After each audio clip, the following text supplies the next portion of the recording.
Ontem saiu uma notícia que eu digo, parece o dia da marmota, aquele assim, né? É hoje, não é hoje? Daí o pessoal às vezes meio desestimulado com a possibilidade de acontecer. Nós já falamos sobre isso outro dia, mas voltou à tona o papo, né? Porque ontem parece que a coisa deu uma andada, né? A informação do Guilherme Amado do Metrópolis, que é a possibilidade do Bolsonaro ser indiciado na PGR, envolvendo 3 dos seus múltiplos crimes, ainda na temporada 2024, passando agora o segundo turno.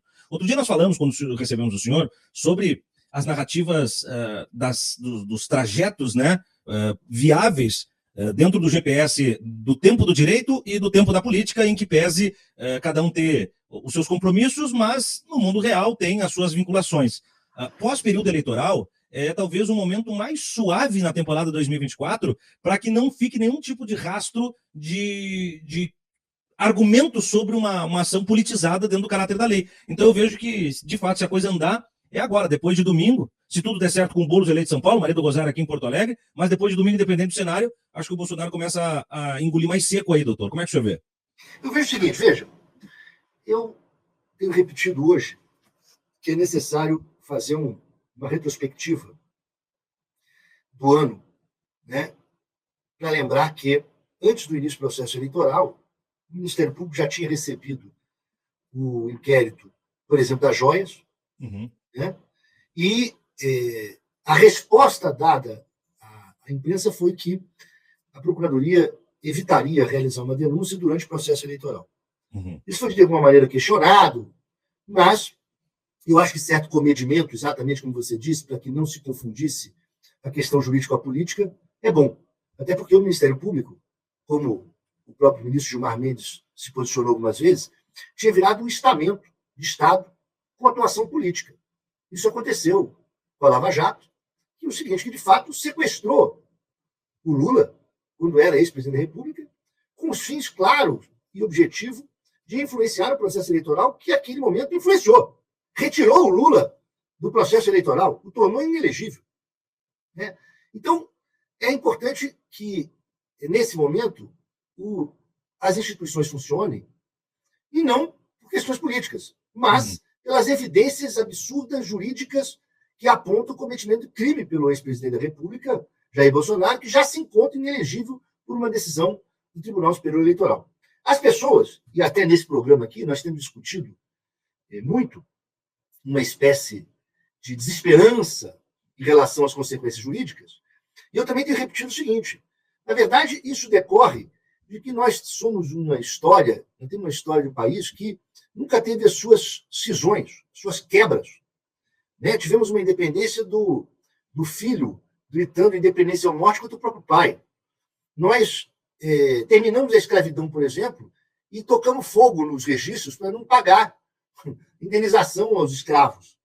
Nós terminamos 2 regimes de exceção, de 37 e de 64, sem punir os torturadores. Então, isso leva, de alguma maneira, a uma descrença. Mas precisamos também notar que é a primeira vez na história desse país, como dizia o nosso presidente Lula, nunca antes da história desse país, né, nós tivemos militares sendo responsabilizados pela justiça comum.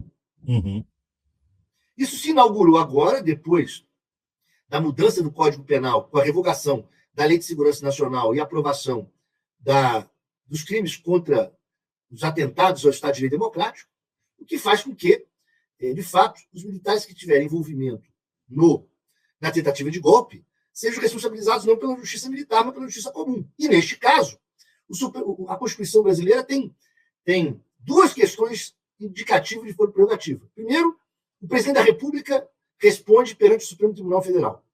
Mas também os comandantes das Forças Armadas. Está na Constituição, entre as competências do Supremo.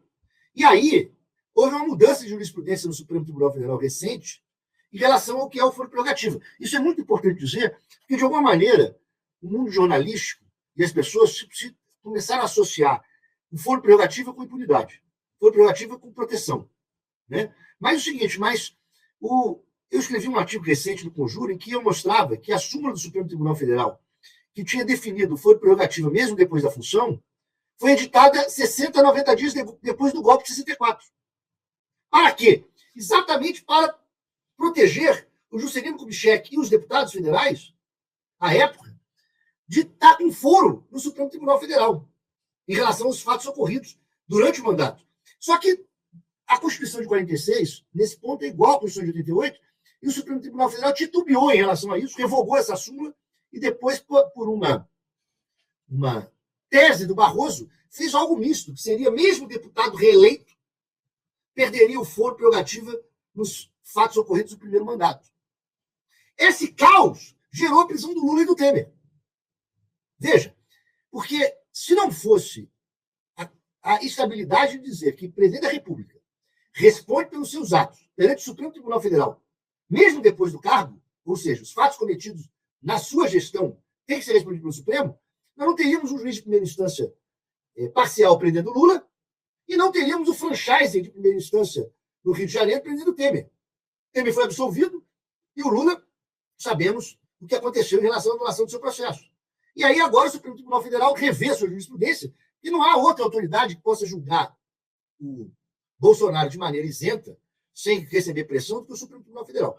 Então, nós estamos perto de desembocar, ainda este ano, numa denúncia, pelo menos das joias, e talvez este ano, no início do ano que vem, em relação à tentativa de golpe, e isso vai colocar o Bolsonaro em uma ida quase inevitável para uma condenação. Eu fico nessa sensação, eu acho que ela se dá antes do que as pessoas preveem, e penso que a homeopatia jurídica ela é prudente, porque, afinal de contas, qualquer amarração que não seja um nó muito bem dado no processo envolvendo o Bolsonaro, não é só uma revisão jurídica, ela é a canonização de um mártir da extrema-direita. Talvez o peso que Bolsonaro perca hoje, porque hoje ele começa a ver fragmentar o seu poder político, né, com capital dividido com Marçal, com outros nomes, até o próprio Nicolas sai maior agora dos últimos pleitos, ele vê isso se dissolver, mas em um eventual escapismo dos seus crimes, por qualquer fragilidade jurídica, canoniza o Bolsonaro novamente de forma indissolúvel, meu ver.